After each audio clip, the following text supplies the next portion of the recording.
And for more on Newton's injury, let's welcome in Dr. Sonu Ahluwalia, the chief orthopedic surgeon at Cedars-Sinai Medical Center. Good morning. So Cam Newton has 2 transverse process fractures in his back. What exactly does that mean? Right. So we have this lovely little spine here. Right. And if we look, this is looking at it from the back.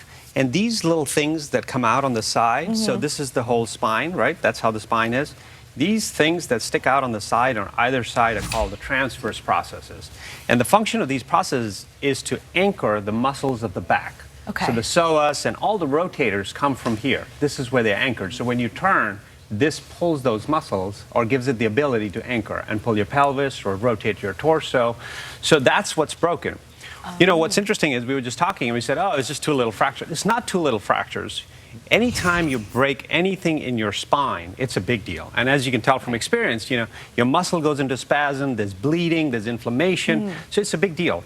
But the good thing about this is that all the muscles in the back don't come from, you know, one little spot. It's a broad insertion. So even though there may be 2 of these that are broken, it's not unstable.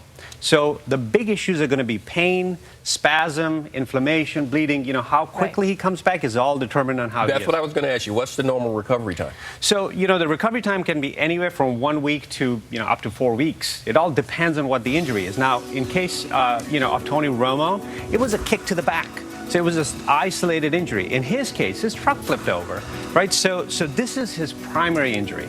Once he gets better with this, he's going to realize, oh, I bumped my elbow. Oh, my neck hurts. You know, the whiplash and all of that will come through. So we don't know. I would say he's probably going to miss 1 game for sure because this happened on Tuesday. We don't have even a whole week. And then we'll see what happens after. Tony Romo had the same injury. He did only miss 1 game as well. So But again, you know, that was a kick. Yeah. Right, this is yeah. A truck. All right, well, doctor, thank you so much for clearing that up. Great having you here. Rhett, over to you.